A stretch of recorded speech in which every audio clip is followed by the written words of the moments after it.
What is up, man? What are you doing out here? Since when standing in your driveway requires questioning? Don't ask questions, buddy. Hands where I can see them. You need to slow down, my man. Don't tell me what to do. You're detained. Since I'm detained, I'm Sergeant Darnell Cross.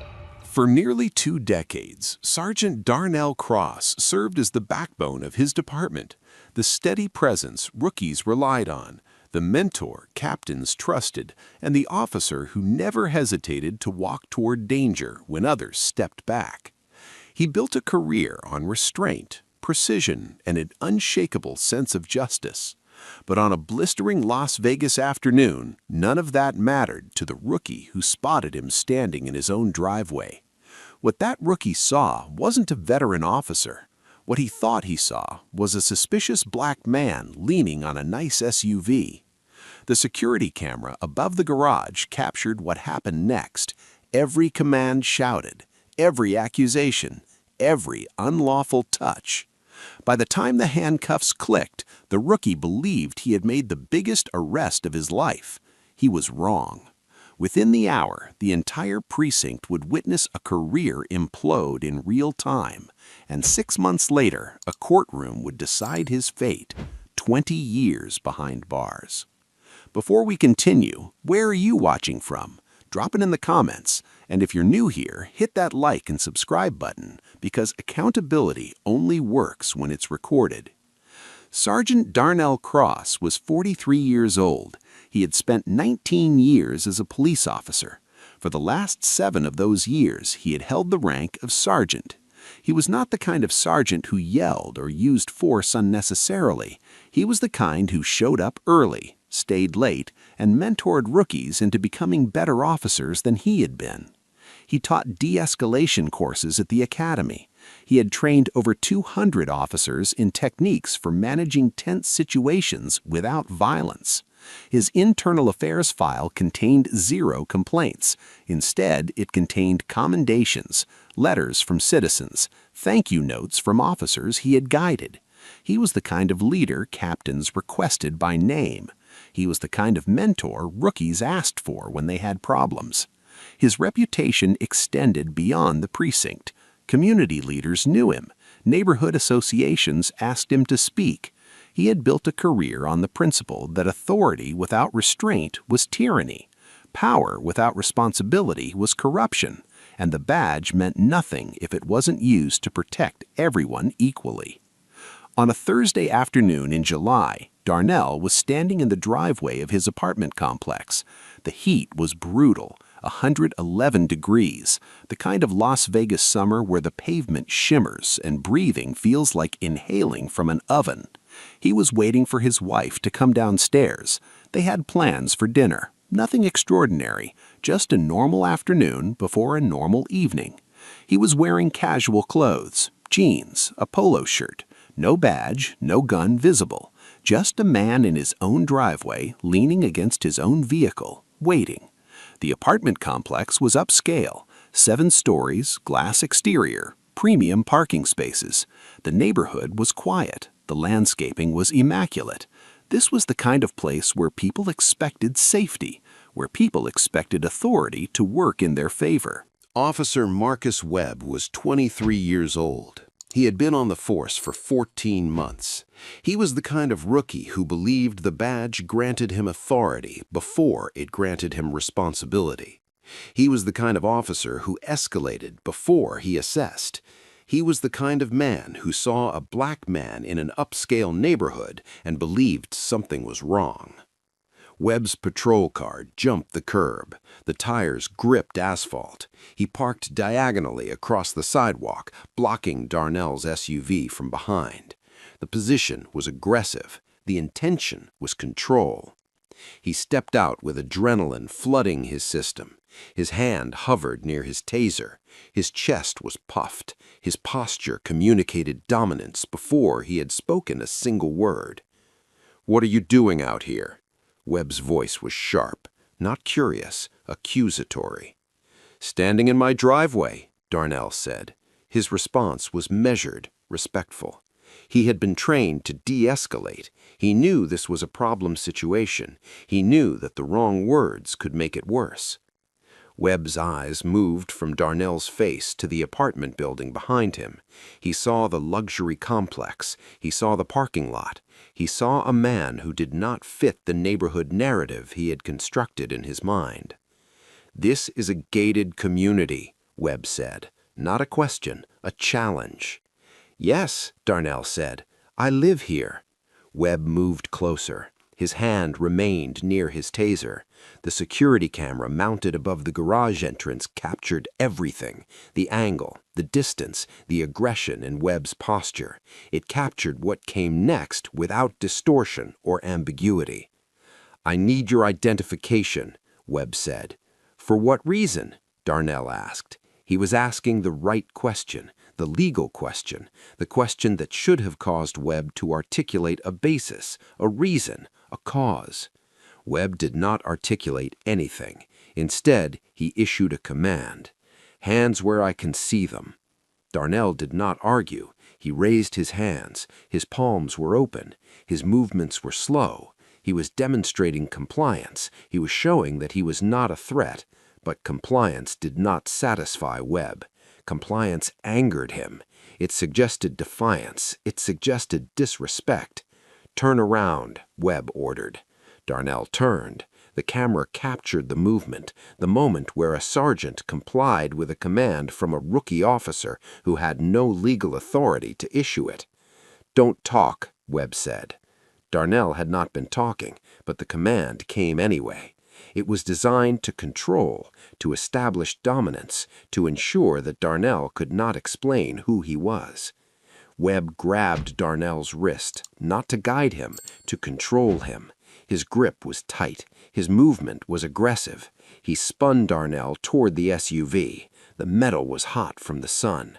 The hood burned where Darnell's body made contact. Webb slammed him against the hood, not carefully, with force. The sound carried across the parking lot. Darnell's breath was forced from his lungs. "Stop resisting," Webb said. But Darnell was not resisting. The camera showed a man in a polo shirt being assaulted on his own property. The camera showed zero resistance, zero threat, zero justification. Webb pulled handcuffs from his belt. The metal gleamed in the sunlight. He applied them with force, too much force. The edges bit into skin. Darnell did not cry out. He did not struggle. But the camera captured the bruising that would appear hours later. Once the cuffs were tight, Darnell did something that changed everything. He looked directly at the security camera mounted above the garage. He knew it was there. He had lived in this complex for 4 years. He knew the security system. "Badge number 4782, he said, his voice steady despite the pain in his wrists. "Sergeant Darnell Cross, Metro Police Department, Southeast Division. My commanding officer is Captain James Rodriguez."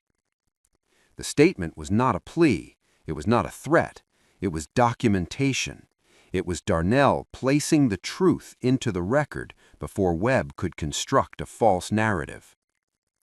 Webb heard it, but hearing it did not change Webb's behavior. Instead, Webb doubled down.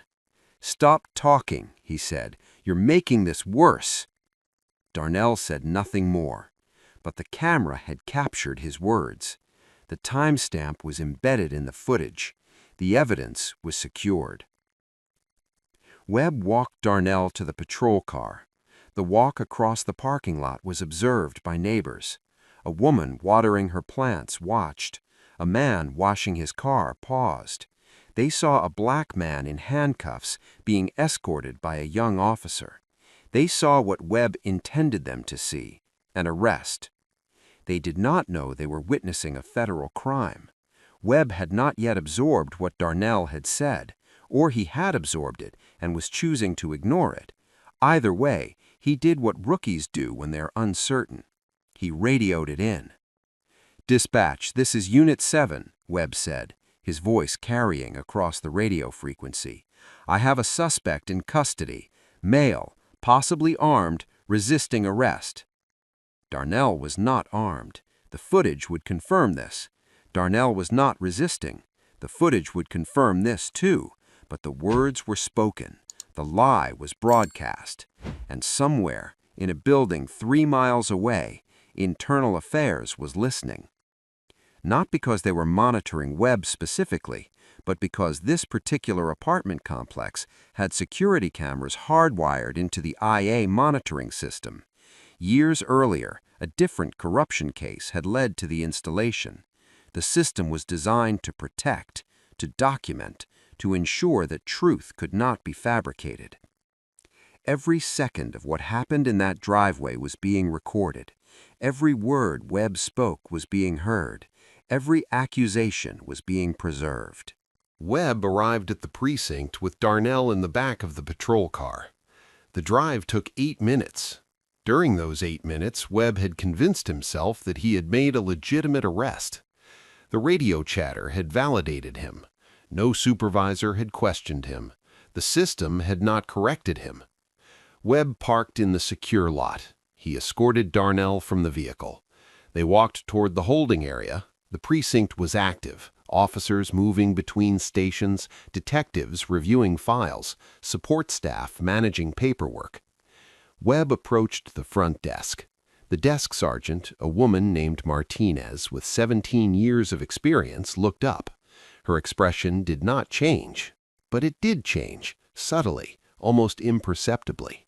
She saw Darnell's face. She recognized him. "Bring him in," Martinez said quietly. Her tone had shifted. It was no longer neutral. It carried something else: concern, recognition, alarm. A detective who had been reviewing files 2 stations away looked over. His posture froze. He stood. He walked toward the desk. He said something to Martinez that could not be heard from where Webb stood. Webb did not notice the shift in the room, or he noticed it and did not understand it. He was still operating in the mindset of arrest, still riding the adrenaline, still convinced of his correctness. Then Captain Rodriguez appeared. Rodriguez was Darnell's commanding officer. He was 51 years old. He had been in the department for 28 years. He had seen young officers make mistakes. He had seen young officers cause harm. He had never seen a young officer arrest his own sergeant. Rodriguez looked at Darnell. He looked at Webb. His face did not show anger. It showed something darker, a recognition of what had just occurred, the magnitude of it. "Uncuff him," Rodriguez said.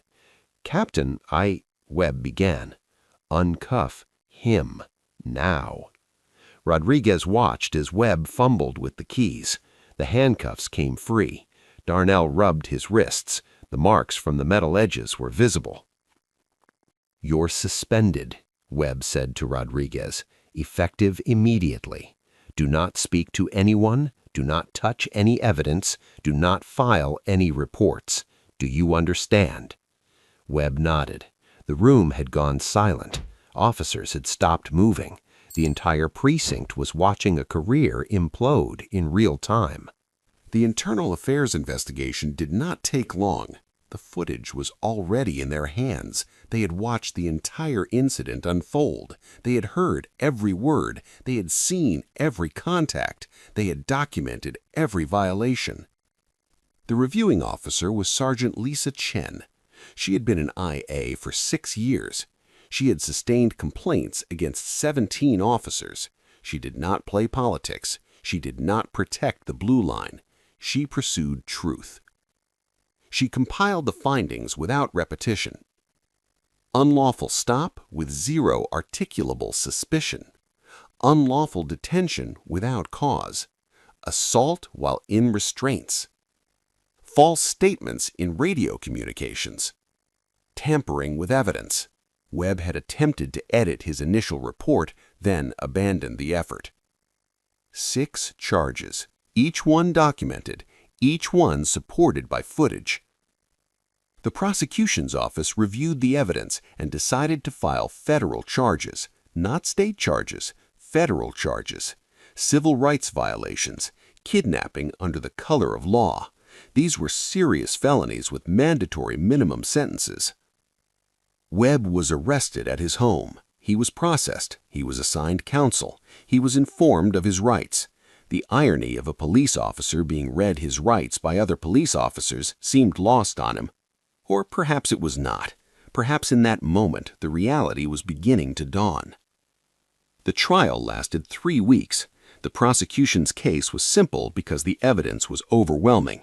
They presented the security footage without commentary. They played the radio transmission. They presented testimony from Darnell about his experience. They presented testimony from Captain Rodriguez about what it meant for a sergeant to be unlawfully arrested. The defense had no coherent strategy. Webb's attorney argued that Webb had been responding to a report of suspicious activity, but there was no report. The defense argued that Webb's actions were consistent with protocol, but the protocol had been violated. The defense argued that Darnell had resisted, but the footage showed no resistance. The jury deliberated for 5 hours. They watched the footage again. They reviewed the radio transmission. They examined the timeline. There was no ambiguity. There was no reasonable doubt. Guilty on all counts. The judge who presided over the sentencing was Judge Patricia Hayes. She had been on the bench for 12 years. She had heard cases involving police misconduct before, but she had never sentenced a police officer for kidnapping another police officer. "You took an oath," Judge Hayes said, looking at Webb. "That oath was to protect and serve, to uphold the Constitution, to enforce the law with restraint and with respect for human dignity. You violated that oath in the most direct way possible.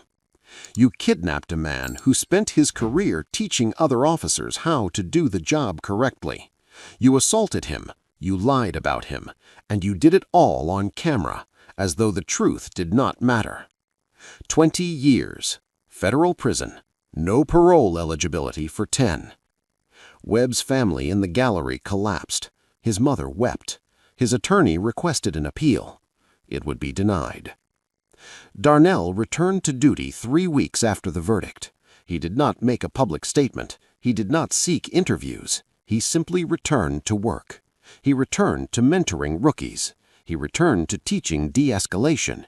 He returned to being the sergeant his department needed. The rookie's name became a reference point in academy ethics training. Instructors showed the footage. Instructors explained what went wrong. Instructors emphasized the weight of authority and the responsibility that comes with it. The department instituted mandatory bias review and procedural certification. All officers had to recertify annually. All stops had to be documented and reviewed. The system slowly began to change. Darnell's final commendation came from a surprising source, the community. The neighborhood association that had watched him arrested in his own driveway held a gathering. Hundreds of residents attended. They thanked him for his service. They apologized for what had happened. They did not need to, but they did anyway. Justice was not served in this case.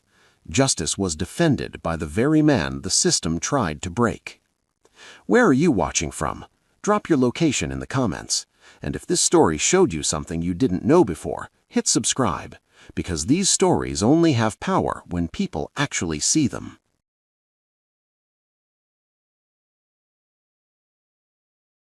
Afternoon, I saw you getting out of that car. Yes, and? That vehicle doesn't match your looks. So there's no crime? No warrant? I don't need one. Hands against the car. Maceo Kincaid, United States federal judge. Sir. For 20 years, Judge Maceo Kincaid had been the man criminals feared, a federal judge who never bent, never wavered, and never let the guilty walk free. He'd put corrupt cops behind bars, dismantled human trafficking networks, and became known nationwide as one of the most incorruptible figures in American justice.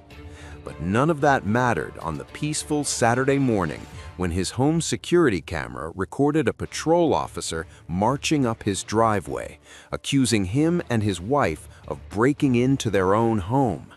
In front of his 2 children watching from the living room window, the officer demanded he prove he belonged there, grabbed his arm, and attempted to arrest him without a warrant. What happened next would end that officer's career, ignite a federal civil rights investigation, and ultimately send him to prison for 16 years. How does a defender of justice respond when injustice comes for him? And what will this officer do once he realizes, far too late, who he just illegally detained? Stay with me. Before we continue, where are you watching from? Drop it in the comments, and if you're new here, hit that like and subscribe button, because accountability only works when it's recorded. The body cam footage begins without context. Heavy breathing from the officer's microphone, adrenaline, tension, the sound of movement, the crunch of gravel underfoot. The pristine cul-de-sac appears peaceful behind the trembling video feed. Birds chirping, wind rustling through oak and maple trees. The morning is beautiful. The neighborhood is quiet. No disturbance, no threat. Just a quiet Saturday morning at 9:14 a.m. in an upscale suburb where nothing ever happens. Judge Maceo Kincaid stands protective in front of his wife, Dr. Zora Kincaid.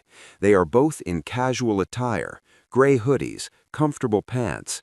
They have just returned home from a morning walk around the neighborhood. They have walked for 45 minutes. They have stopped at a local cafe. They have purchased coffee and breakfast items. They have enjoyed a peaceful, ordinary morning. Now they are home. They are holding a small canvas bag of groceries from the cafe.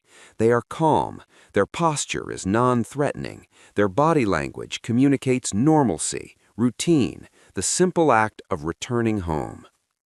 Officer Logan Marks storms up the driveway, hand near his holster. His body cam captures his aggression. His jaw is clenched. His eyes are narrowed. His hand moves to his belt. His breathing is audible through the microphone. The camera shakes with his movement. The tension is palpable. The raw dialogue is unfiltered, clipped, unprocessed, dangerous. Officer Marks: "Hands on the wall, now!" Judge Sterling: "This is our home. What is the alleged crime?" I said, hands where I can see them. Don't make this difficult. The body cam shakes with the officer's movement. Elena looks terrified. Her hand reaches out toward her husband. Judge Sterling's face shows the calculation of someone who understands he is in danger. The moment freezes. Black screen. White text appears. For 20 years, Judge Maceo Kincaid had been the man criminals feared. He had sat on the federal bench and made decisions that sent violent offenders to prison. He had protected victims. He had upheld the Constitution. He had never wavered. He had never bent under pressure. He had never let the guilty walk free. During those 20 years, he had put corrupt cops behind bars. 13 of them. Officers who had abused their power, officers who had violated constitutional rights, officers who had believed they were above the law, officers who had assaulted suspects, officers who had planted evidence, officers who had falsified testimony, one narcotics detective who had created a pattern of illegal searches, one sheriff who had run an extortion ring, terrorizing small business owners, one corrections officer who had brutalized inmates behind prison walls. He had dismantled human trafficking networks that had operated for decades. He had ordered asset seizures. He had sentenced traffickers to 30 years, 40 years, some to life. He had supervised civil rights cases that had changed how the system operated. He had written opinions that were cited in law schools across the country. He had become known nationwide as one of the most incorruptible figures in American justice. Defense attorneys hated him because they knew his rulings would be fair, even when fairness meant their clients went to prison. Prosecutors respected him because they knew he would not allow them to cut corners.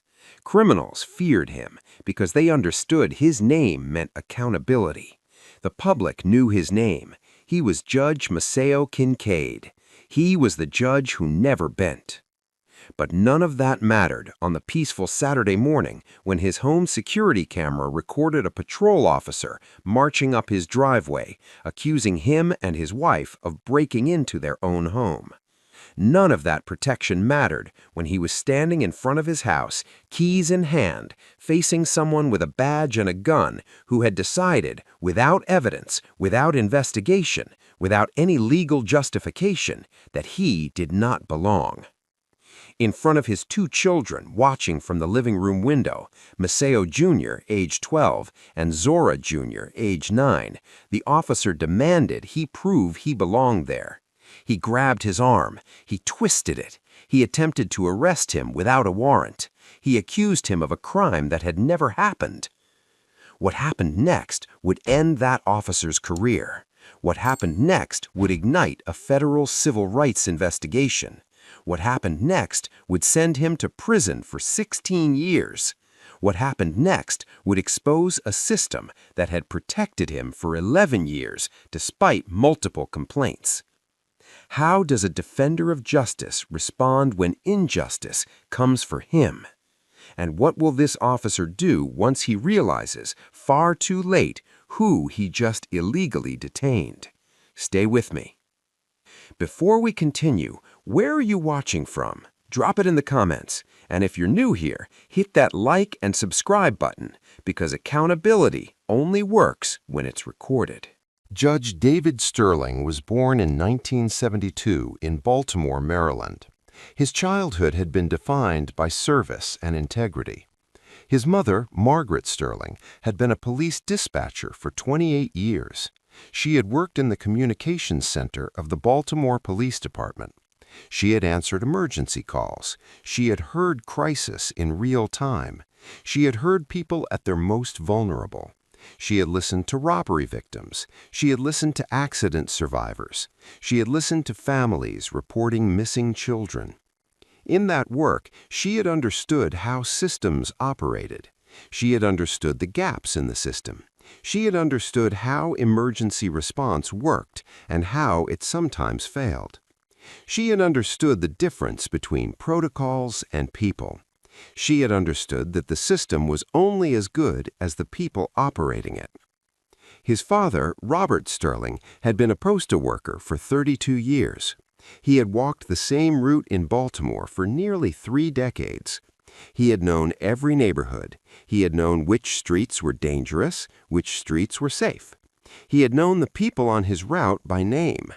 He had treated every person with equal respect, regardless of their economic status or where they lived. He had been a symbol of consistency and fairness. They had raised David and his younger sister, Patricia, to believe deeply in fairness, accountability, and discipline. These were not abstract concepts in the Sterling household. They were lived values. David had grown up watching his mother navigate the police system, understanding its strengths and its failures. He had grown up watching his father treat every person on his route with equal respect, regardless of their situation. David had been an exceptional student, straight A's from elementary school through high school. He had been the mock trial captain in high school, leading his school to a state championship. He had been on the law review at the University of Maryland Law School. He had interned at the Federal Public Defender's Office, where he had learned about the system from the perspective of those defending people against it. He had been recruited directly into a federal prosecution program. At age 26, he had begun his career as an assistant U.S. attorney in the criminal division. His specialty had been organized crime and gang extortion cases. He had spent his first decade of practice building cases against gang leaders who used violence to control neighborhoods. He had testified in dangerous neighborhoods. He had worked with witnesses who were terrified of retaliation. He had built cases methodically, with precision. Throughout his prosecution career, he had always, without exception, protected civil rights during his investigations. He had always required that his agents follow constitutional procedures, even when those procedures slowed down investigations. He had always demanded that his cases be built on solid evidence, not shortcuts, not hearsay, not assumptions, not racial profiling. Evidence. At age 32, he had been selected as a judge, Federal District Court. The appointment had come from the president. It had been confirmed by the Senate with strong bipartisan support. Attorneys across the political spectrum had testified that he was fair, knowledgeable, and committed to the Constitution. He had taken the oath to uphold the Constitution. His record on the bench had been extraordinary. He had heard cases involving civil rights violations. He had heard cases involving police misconduct. He had always ruled fairly. He had never shown bias. He had never allowed personal considerations to affect his judgment, but he also had never been lenient on police officers who violated constitutional rights. He had understood that the badge did not exempt someone from the law. He had sentenced 13 corrupt police officers to federal prison. 13. One narcotics detective who had falsified evidence in 53 cases, resulting in wrongful convictions. One sheriff who had run an extortion ring, taking money from Hispanic-owned businesses in exchange for not arresting them on fabricated drug charges. One corrections officer who had brutalized inmates, breaking bones, causing permanent injuries. One patrol officer who had planted drugs on an innocent man and testified falsely at trial. 13 officers who believed the badge made them untouchable. 13 officers who learned in Judge Sterling's courtroom that the law applied to everyone. 13 officers who went to federal prison. 13 officers whose careers ended. 13 families whose lives changed forever because Judge Sterling did his job. He had married Dr. Elena Sterling at age 35. Elena was a trauma surgeon. She had trained at Johns Hopkins. She worked at a major teaching hospital. She worked 12-hour shifts. She treated gunshot wounds. She treated stab wounds. She treated car accident victims. She saved lives. She had spent her career in emergency medicine at the highest level, responding to crises, fixing broken bodies, fighting against death. Together, Judge Sterling and Dr. Sterling had hosted free legal rights workshops for underserved communities. Together, they had taught people about their constitutional rights. Together, they had worked to make the system more just. Together, they believed in fairness and accountability. They had 2 children, David Sterling Jr., age 12, Sarah Sterling, age 9. They had been raised to understand that the law was important, that fairness mattered, that following the rules was the foundation of everything. They had been taught to respect authority when authority was just. They had been taught to question authority when authority was unjust. They had been taught to speak up. On Saturday morning, October 14th at 9 a.m., Judge Sterling and Dr. Sterling had gone for a morning walk. It was a habit they maintained together when both were home. They walked through their neighborhood. They talked about their week. They discussed their children's school. They discussed work. They enjoyed the physical activity and the time together. At 9:05 a.m., they had stopped at a local cafe near their home. They had purchased coffee and breakfast items. They had stood in line. They had paid. They had chatted briefly with the barista, a young woman who worked weekends. They had enjoyed a peaceful morning. No incident, no problems, just 2 professionals taking time for themselves before returning to their routine weekend responsibilities. They had returned to their car at 9:08 a.m. They had driven home. The drive was 5 minutes. They had arrived home at 9:13 a.m. They had parked their car in the driveway. They had exited the vehicle. They were holding groceries. They had their keys. They were about to enter their home. Gloria Whitford lived 3 doors down from Judge Sterling and Dr. Sterling. Gloria was 61 years old. She had lived in the neighborhood for 9 years.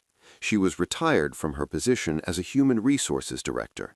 She spent a lot of time at home. She spent a lot of time looking out her windows, observing the neighborhood, maintaining a sense of order. She considered herself the unofficial guardian of the neighborhood. Gloria knew most of the people who lived on the street. She knew their schedules. She knew their routines. She knew when their children came home from school. She knew when their cars were different. She watched. She observed. She maintained vigilance. She did not consciously think of herself as biased. She did not consciously think of herself as someone who saw race, but she did. Her observations were filtered through unconscious bias. Her assessments were shaped by assumptions. Her sense of what belonged and what did not belong was influenced by her own identity and experiences.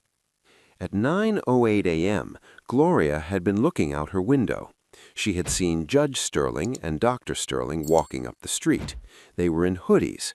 The hoodies were gray. The day was not particularly cold. It was autumn, but mild. But hoodies were normal attire. They were walking together. They were carrying a bag of groceries from the local cafe. But Gloria had made a decision. She had decided that the couple did not look like they belonged in the neighborhood. They were black. They were in casual attire. They were carrying groceries, not returning from work in professional clothing. They did not fit Gloria's mental image of who belonged in this neighborhood. Gloria had picked up her phone. She had called 911. She had reported suspicious persons. She had reported that a black couple in hoodies appeared to be attempting entry into one of the homes. She had reported that they looked out of place. She had reported that they might be casing homes for burglary. She had given the address. The 911 call was recorded. The transcription would later show that Gloria had never actually observed them attempting to break into anything. She had seen them walking. She had seen them entering their own driveway. She had seen them retrieving keys, but she had reported them as suspicious persons attempting entry. She did not know she had just triggered a disaster. The dispatch operator, Maria Gonzalez, age 28, had noted the call. Gonzalez had been working 911 dispatch for 4 years. She had answered thousands of calls. She had heard many reports of suspicious activity.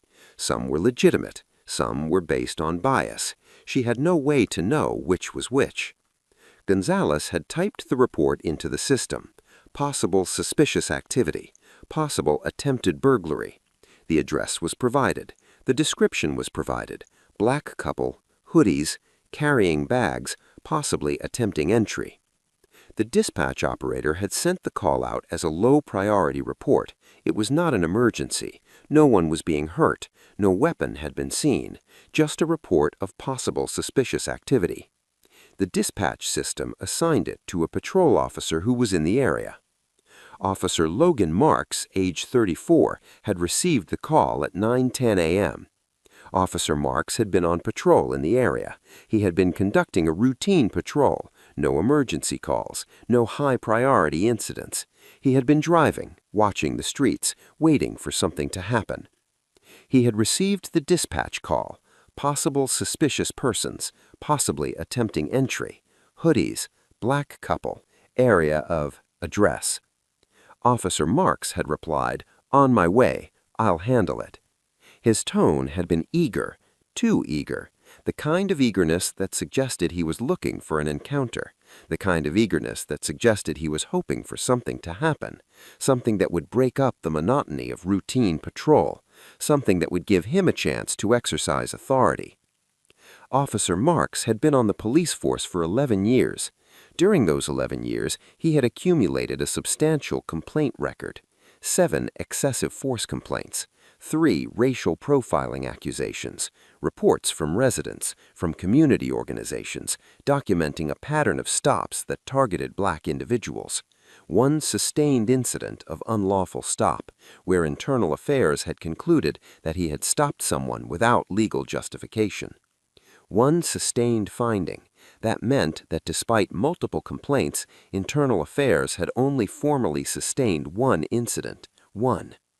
Despite 7 excessive force complaints, only 1 had been sustained. Despite 3 racial profiling accusations, none had been formally sustained. The internal review process at his department was not rigorous. Complaints were investigated by other officers. Decisions were made behind closed doors. No transparency, no public accountability, no consequences. Officer Marks had learned over 11 years that he could operate without fear of consequences. He had learned that the department would protect him. He had learned that even if a complaint was sustained, the discipline was minimal. He had learned that he could escalate encounters without fear of professional repercussions. He had learned that the badge protected him. At 9:12 a.m., Officer Marks had turned onto the street where Judge Sterling and Dr. Sterling lived. He had spotted the vehicle in the driveway. He had spotted the two people standing on the driveway holding groceries near the front door. At 9:13 a.m., Officer Marks had parked his patrol vehicle diagonally across the Sterling's driveway, blocking their car. The movement had been aggressive. The positioning had been threatening. He had parked in a way that prevented them from easily leaving. He had parked in a way that communicated authority, dominance, control. He had exited his vehicle. He had not called for backup. He had not waited for additional officers. He had approached alone. He had approached with escalation already built into his plan. The Bodycam footage shows Officer Marks marching up the driveway. The POV shakes with adrenaline. His breathing is heavy. His hand is near his holster. He has decided, before he has any information, before he has observed any crime, before he has spoken to anyone, that this is a threat situation. He has decided that these people are dangerous. Judge Sterling and Dr. Sterling are holding groceries. They are calm. They have just unlocked their front door. They are about to enter their home. They are not running. They are not hiding. They are simply existing in their own space. Officer Marks approaches rapidly. Officer Marks, you live here? The question is accusatory. It is not a genuine inquiry. It is a challenge. It is a statement that he does not believe they live here. Judge Sterling, yes, this is my home. I have the keys. I have the garage door opener. We just returned from a walk. He is remaining absolutely calm. He is not showing fear. He is not showing anger. He is explaining the situation. He is understanding in this moment that he is being profiled. He is understanding that his appearance has triggered this encounter. He is understanding that his black face in a gray hoodie in an upscale neighborhood has been reported as suspicious. Officer Marks, identification now. The command is sharp. There is no politeness. There is no, may I see your ID? There is only demand. Judge Sterling, for what reason are you requesting identification? What is the alleged crime? I am on my own property. I have committed no crime. Officer Marks does not answer. He is not interested in legal justification. He is interested in asserting authority. He is interested in establishing dominance. Dr. Elena Sterling, we literally just got out of our own car. We have groceries from the cafe down the street. You can see the receipt. Can you please stop yelling? Her voice is trembling slightly. She is frightened. She has seen her husband being confronted. She is a trauma surgeon. She has seen violence. She recognizes the escalation pattern. Officer Marks snaps, "Ma'am, stay quiet unless spoken to." The command is inappropriate. Elena has a right to speak. She is being detained on her own property. She has a right to advocate for herself. Judge Sterling, officer, you are unlawfully detaining us. You have no probable cause. You have no reasonable suspicion. I am asking you to explain the legal basis for this encounter. Officer Marks steps forward. His hand moves from his belt. He reaches out. He grabs Judge Sterling's wrist, twisting it behind his back. The Bodycam captures the action, the moment where a police officer assaults a federal judge because he asked about the legal basis for his detention. Officer Marks, hands behind your head. Turn around now. His voice is loud. His commands are sharp. His movements are aggressive.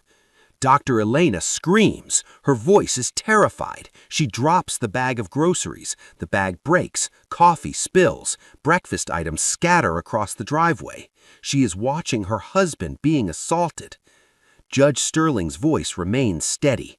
He is experiencing pain. His wrist is twisted. His arm is pulled, but his voice does not show it. He understands he is being recorded.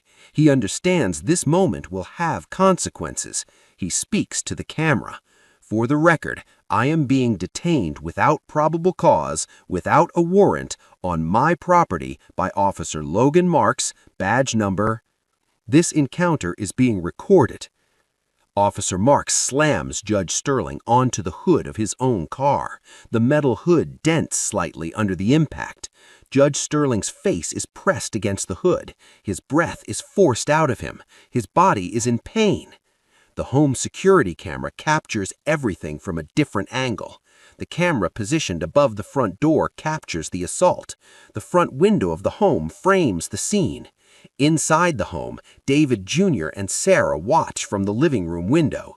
They see their father being assaulted. They are terrified. David Jr., age 12, is old enough to understand what is happening.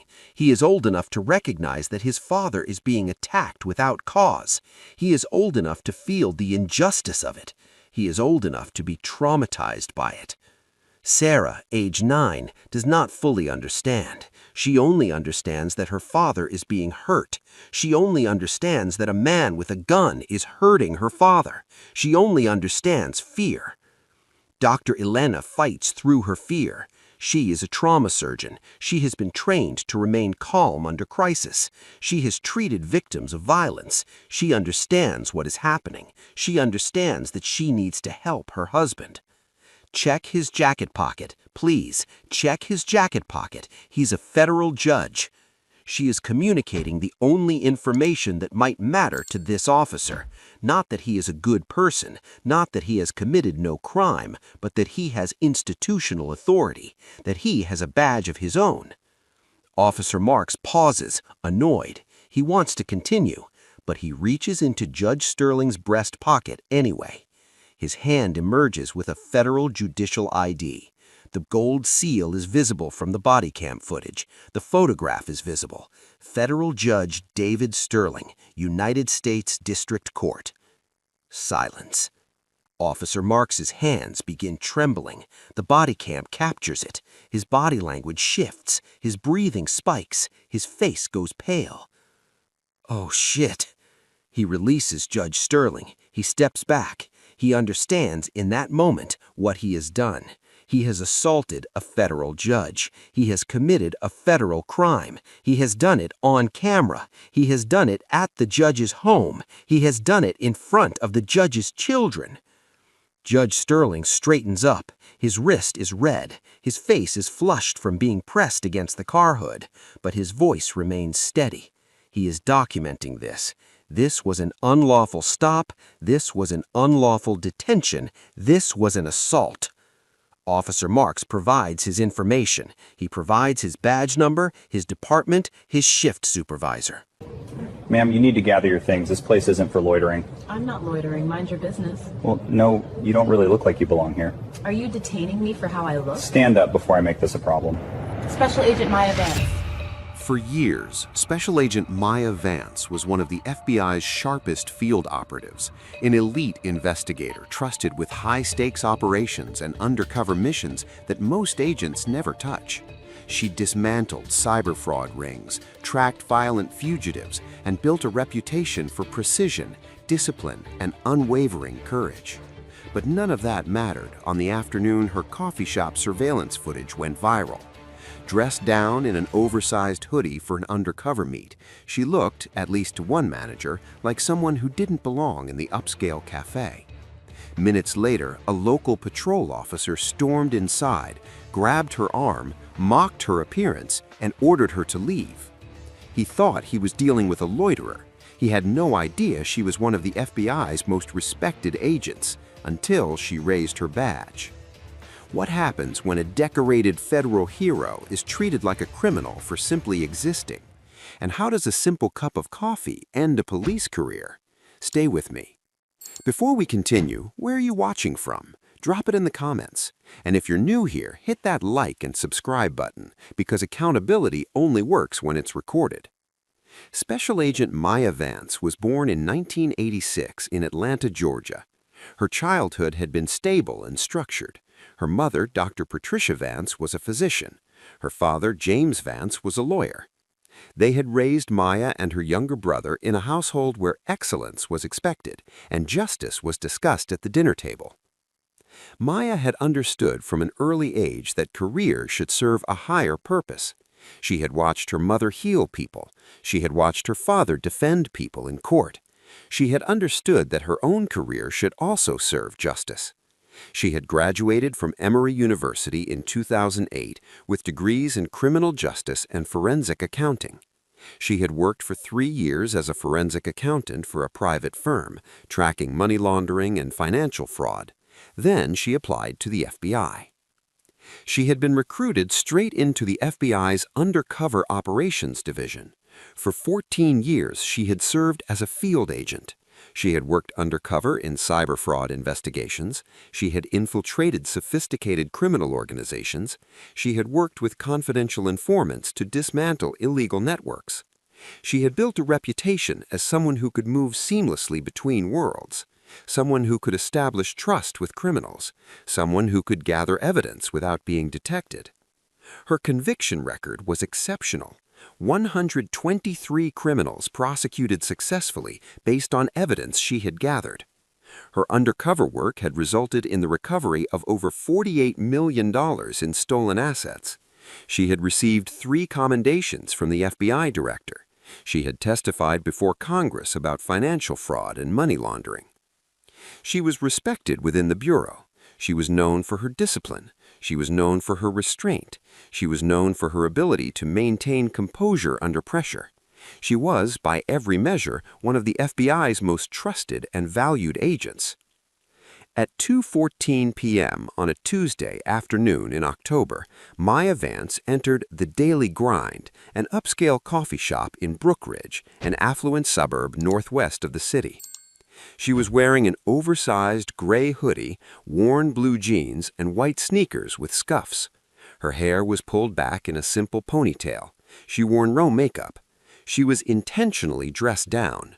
Her appearance was deliberately designed to not draw attention. She was working undercover. The coffee shop was moderately busy. There were business people on laptops. There were students with textbooks. There were a few retired individuals reading newspapers. The ambient noise was the sound of typing, quiet conversation, and the occasional hiss of the espresso machine. Maya ordered a medium black coffee. She paid cash. She did not engage in conversation with the barista. She moved to a corner table, positioned so she could see the entrance and most of the interior. She sat down. She opened a novel, a thriller she had been reading. She waited. She was waiting for a confidential informant, someone embedded in a luxury goods counterfeiting ring that had been operating across multiple states, someone who had agreed to cooperate with the FBI in exchange for reduced charges in an unrelated case, someone who was scheduled to meet her at 2:45 p.m. Outside, in unmarked vehicles positioned at strategic points around the coffee shop, her tactical team waited as well. There were 4 other agents. They were equipped with recording devices. They were recording the interior of the coffee shop through a concealed microphone embedded in Maya's watch. They were prepared for any contingency. They were prepared to intervene if the meet went wrong. The coffee shop had security cameras. The footage would later become crucial evidence. The camera was positioned at a high angle, covering the entire interior of the shop. It captured the quiet, peaceful moment before everything changed. A manager named Derek Chen worked at the Daily Grind. Derek was 32 years old. He had been managing the coffee shop for 4 years. He was responsible for maintaining the cafe's upscale image. He was responsible for making sure the establishment catered to the professionals and students who frequented it. At 2:18 p.m., Derek Chen noticed Maya Vance. He noticed the oversized hoodie. He noticed the worn sneakers. He noticed that she looked different from the typical patron. He made an assumption. He assumed that someone dressed in such casual attire might not actually be a customer. He assumed that she might be someone who intended to linger without purchasing anything, or use the restroom without permission, or otherwise take up space. He approached her table. "Hi," he said, his tone not unfriendly but also not welcoming. "Are you waiting for someone?" "Yes, I'm expecting someone in about half an hour." Derek looked around the cafe. He looked back at Maya. "You're making some of our customers a little uncomfortable." The statement was not accurate. No customers had complained. No customers appeared uncomfortable. But Derek had made a decision. "I'm going to think it might be better if you waited somewhere else." Maya did not argue. She was undercover. She did not want to draw attention. She did not want to disrupt her operation. "I'll be fine. I purchased something. I'm going to stay." Derek paused. He looked at the coffee in front of her. He looked at her attire again. He made a decision. "I'm going to need you to leave," he said. His voice had become more authoritative. "I'm going to need you to gather your things." "I'm not leaving," Maya said. Her voice remained calm. "I've purchased something. I have a right to be here." Derek turned and walked away. He went to the phone at the register. He reported a loiterer. He reported someone who looked like she might be homeless.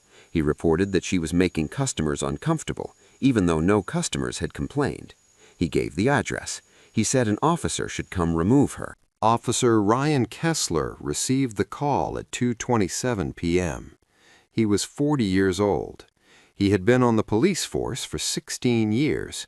He had conducted over 3,000 traffic and pedestrian stops. He had been the subject of 8 internal affairs complaints.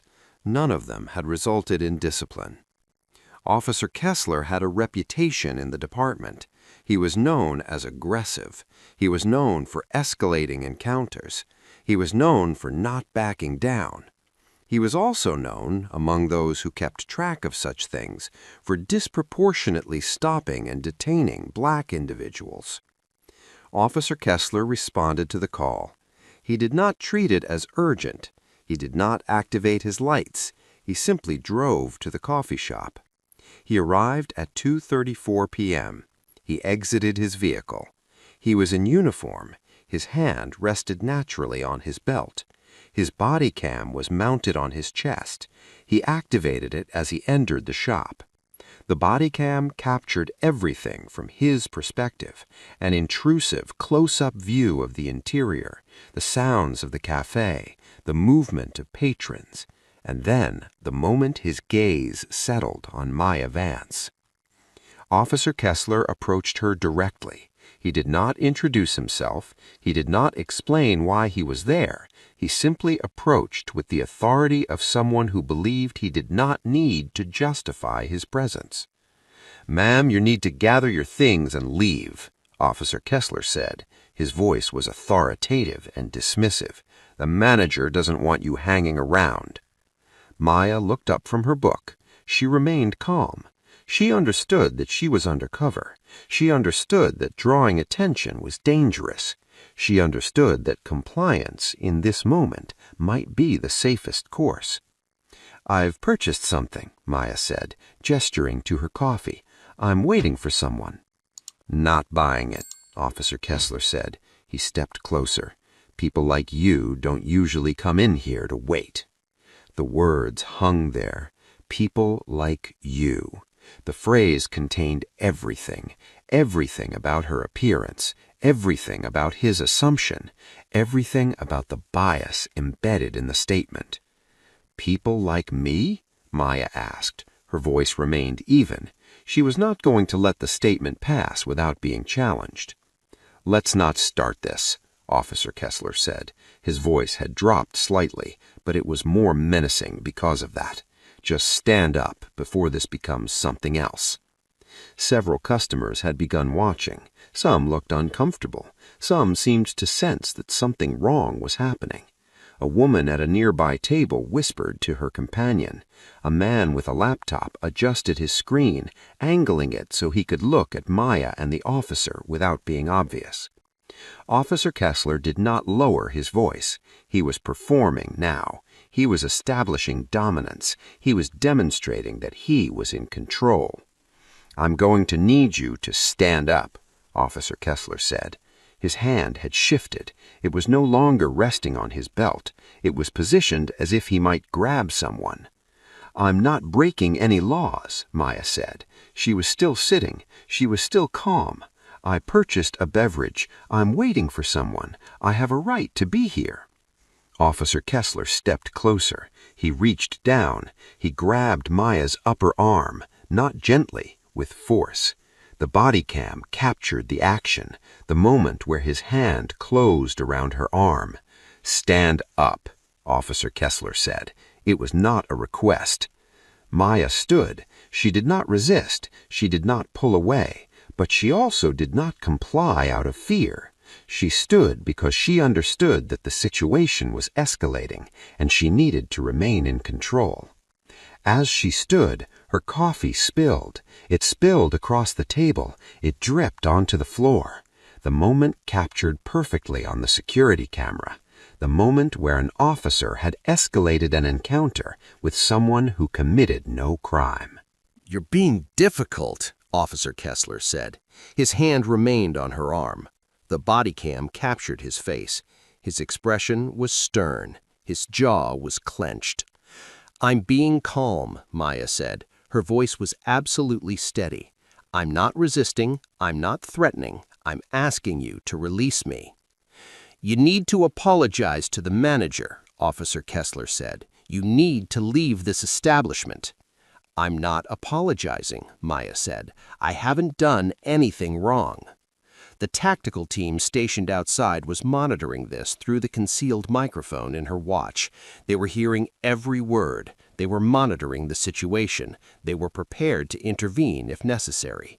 But they were also giving Maya the space to handle this herself. They understood that revealing the operation too early could compromise the confidential informant meeting. Officer Kessler's grip on her arm tightened. The Bodycam captured the action. The customers in the cafe watched. Some appeared shocked. Some appeared afraid. Some appeared angry at what they were witnessing. "This is unlawful detention," Maya said. Her voice remained controlled. "You have no probable cause to detain me. I have committed no crime. I am a customer in this establishment. You need to release me immediately." Officer Kessler did not release her. He twisted her arm slightly. It was a movement designed to hurt. It was a movement designed to establish dominance through pain. Maya did not cry out. She did not show pain. She remained absolutely composed. "You're not leaving me much choice," Officer Kessler said. "I'm going to cite you for trespassing and loitering." "You cannot cite me for trespassing when I'm an invited customer," Maya said. "The manager may ask me to leave, but you cannot arrest me for simply being here." Officer Kessler's face reddened. He was not accustomed to being questioned. He was not accustomed to someone knowing the law well enough to contradict him. "You know what?" Officer Kessler said. "I'm placing you under arrest for disorderly conduct and resisting arrest." "I'm not resisting, and I'm not being disorderly. I'm standing quietly in a public establishment where I've purchased something." Officer Kessler moved toward his belt. He was reaching for his handcuffs. That was when Maya made her decision. The situation had escalated beyond where she was willing to let it go. She had been grabbed, she had been twisted, she had been accused of crimes she had not committed. She had been treated as a criminal for simply existing in a public space while black. She reached slowly into her hoodie. Her hand moved deliberately. She was not going to give Officer Kessler any excuse to claim she was reaching for a weapon. She moved her hand toward her torso where her identification was located. "I'm reaching for my identification." Maya announced her action before she performed it. "I am an FBI agent. I am not a threat." She withdrew her FBI identification. She held it up. Gold badge, official seal, the photograph clearly visible. Special Agent Maya Vance, Federal Bureau of Investigation. Officer Kessler's face went white. The color drained from his face completely. He released her arm immediately. He stepped back. His hand moved away from his belt. You're FBI?" Officer Kessler said. His voice had changed. It was smaller, less confident. Yes, Maya said. She held the identification open so he could see it clearly. Special Agent Maya Vance, 14 years of service. You just assaulted a federal officer. The cafe went silent. Customers stared. The barista froze. Derek Chen, the manager, looked like he might faint. At that exact moment, the door to the cafe opened. 2 plainclothes FBI agents entered. One was carrying a recording device that had been concealed outside. The other was positioning himself between Officer Kessler and Maya. "Agent Vance, are you secure?" the first agent said. His voice was formal and professional. "Yes, I'm secure," Maya said. The second agent turned to Officer Kessler. "Sir, keep your hands visible," the agent said. His voice was calm but carried absolute authority. "Do not reach toward your belt. Do not move. You are in federal custody pending investigation of assault on a federal officer." Officer Kessler's hands rose immediately. He understood in that moment what he had done. He understood that he had assaulted someone.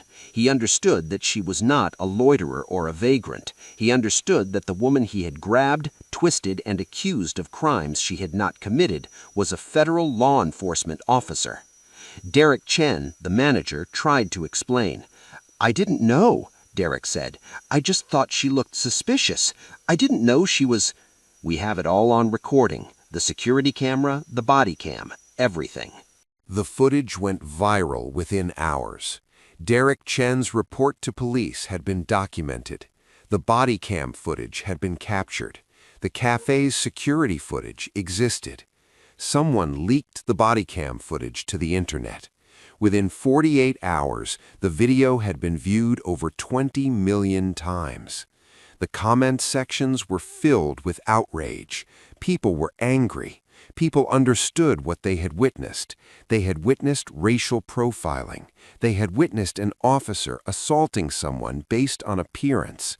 They had witnessed authority operating without justification. News outlets picked up the story. The local news covered it. The national news covered it. CNN ran segments on it. The story became national. The headlines were identical. Cop assaults FBI agent in coffee shop. Federal agent treated like criminal while doing undercover work. Patrol officer arrested after assaulting black FBI agent. Internal Affairs opened an investigation immediately. They reviewed the body cam footage. They reviewed the cafe's security footage. They reviewed the statements from witnesses. They documented unlawful detention without probable cause, unlawful arrest without probable cause, physical assault, bias-driven statements and conduct, violation of civil rights under color of law, abuse of authority. The investigation took 1 week. The findings were clear. Officer Kessler had violated Maya Vance's constitutional rights. Officer Kessler had assaulted her without justification. Officer Kessler had engaged in racial profiling. The Department of Justice opened a federal investigation. Federal investigators examined Officer Kessler's entire history. They found 12 prior complaints of bias, 3 documented stops of black youth where no charges were ever filed, patterns of targeting minorities, no discipline on his record despite the complaints. The DOJ investigation concluded that Officer Kessler had a pattern and practice of racial profiling. The investigation concluded that the city had failed to discipline him despite evidence of misconduct. Officer Kessler was arrested and charged with deprivation of rights under color of law.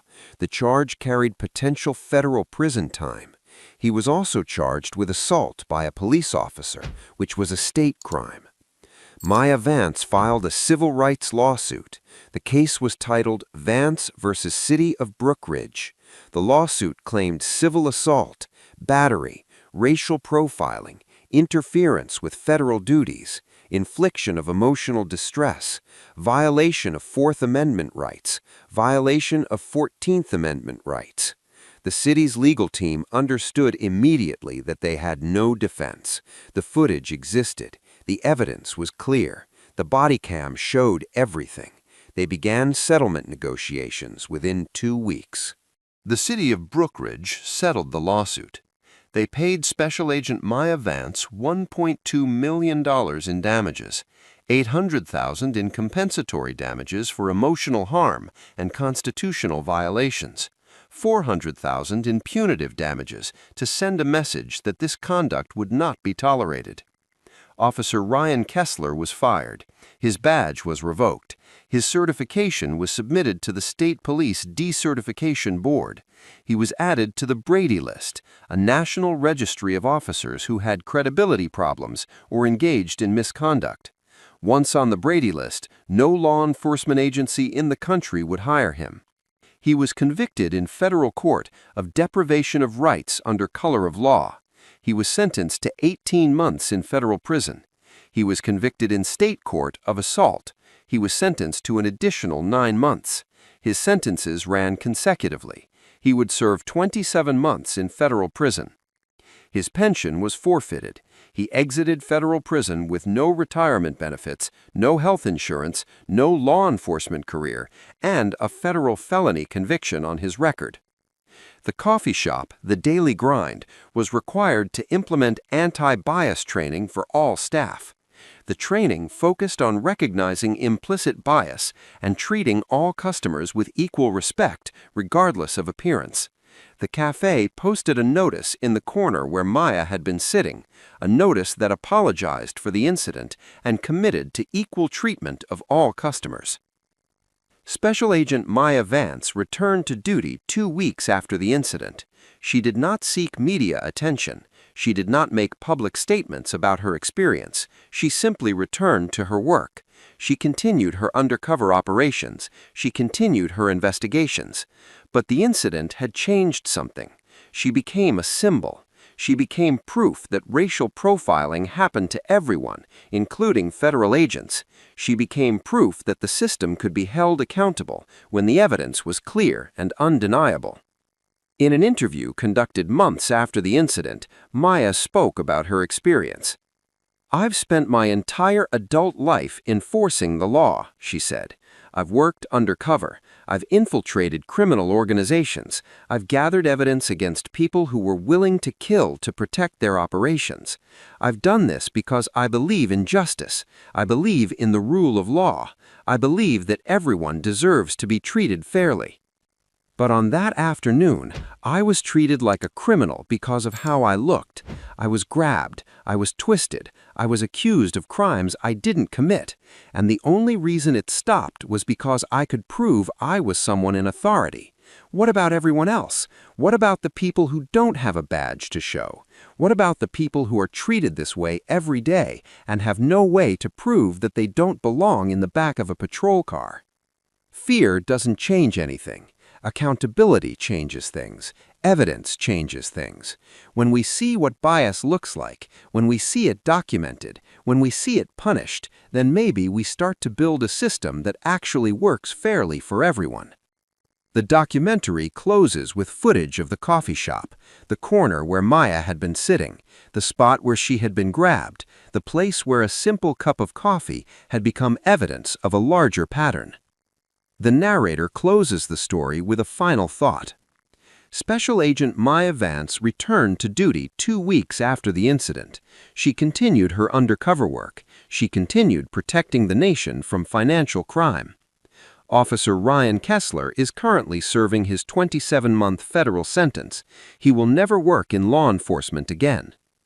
And The Daily Grind now trains its staff in anti-bias protocols in the very corner where Maya Vance was sitting, a reminder that bias exists everywhere, and accountability is possible when someone has the courage to stand up and the evidence to prove the truth. Where are you watching from? Drop your location in the comments, and if this story showed you something you didn't know before, hit subscribe, because these stories only have power when people actually see them.